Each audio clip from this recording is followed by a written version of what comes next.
don't you follow me to Goober Peas? People have asked me how I do my cast iron steak. I'm going to let you know real quick. I got to throw in a couple pitches here. Be sure to stop by Goober Peas and pick up your steaks from North Fork Farms down in Zionsville. You can order them from Goober Peas.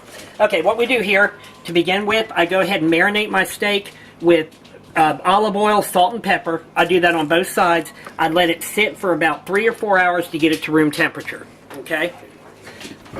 Next thing I'm going to do, I have got my cast iron skillet in the oven at 500 degrees.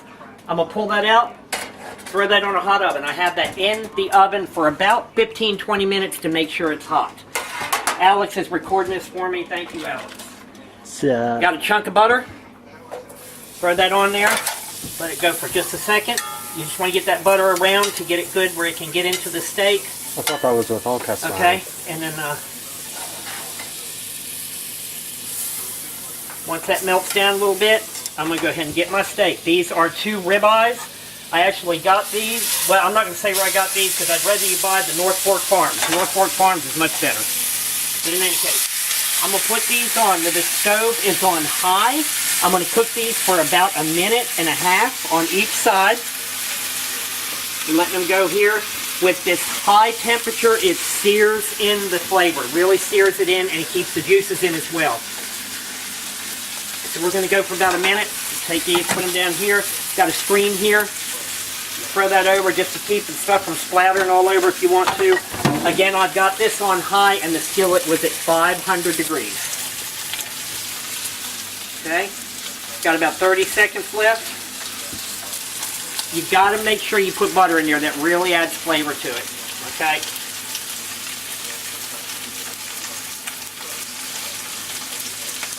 Trying to see how it's doing here. Come on in a little bit. See, we're just getting brown a little bit around the edges there. That's just the way I like it, the way I want it. Flip it around just a little bit, make sure we get some even. Good thing about cast iron, especially being in the oven, is you've got a good even heat through it. Okay, it's been right about 1 minute. I'm going to flip it over. Yeah, man. Okay, come on in on that just a second. You can see the color on there. See how it's brown? It seared that in at that high temperature. It really locks those juices in. I'll let that go for about 1 minute. Meantime, I got a couple baked potatoes over here. I got some succotash going. Mandy loves the succotash. I'm going to open that door. You do get some smoke with that. There's no way to avoid that. Say hi, Abby.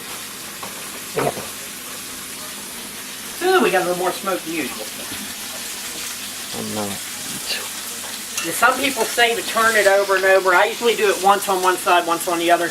And then I'll put it in the oven for about 45 seconds on each side. I'll flip it again each time.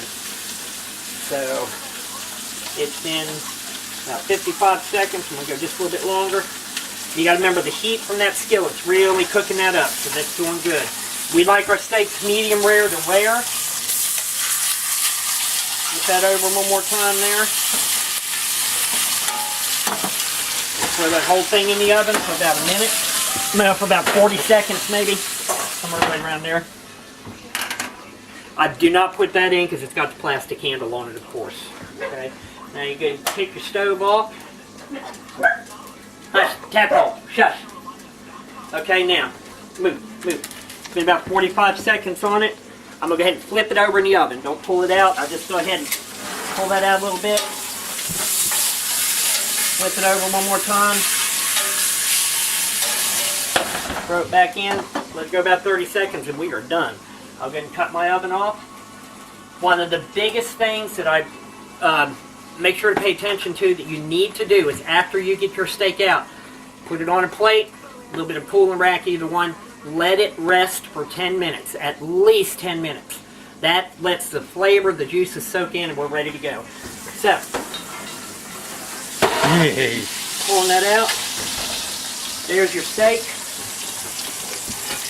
I actually just prefer setting it aside. I don't worry about a cooling rack on it.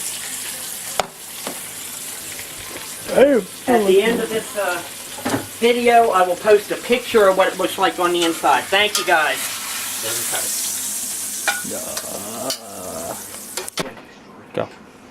All right, guys, we're cutting this open here. You talk about tender. It is tender. It is juicy. Look at that. Now, that's a little bit rare. That's the way we like it. You can increase it by about 45 seconds on each side. I wouldn't do it much more than that because it'll get really well done and tough. But that's what we're looking at. You talk about a steak that cuts, boy, and it is tender. It is good. It has locked the juices in. And I'm going to tell you what. For all of you that know me, as well as you know me, you know that if it's tender enough to eat without my teeth, it's good. Cut it.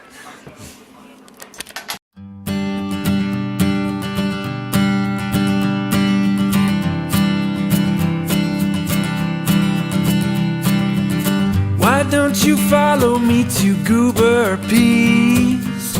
They have so much more than meat and cheese. You know you wanna go to Goober Peas.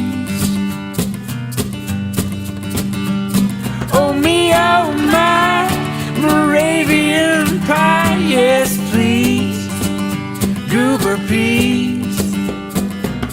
Come on and follow me to Goober Peas.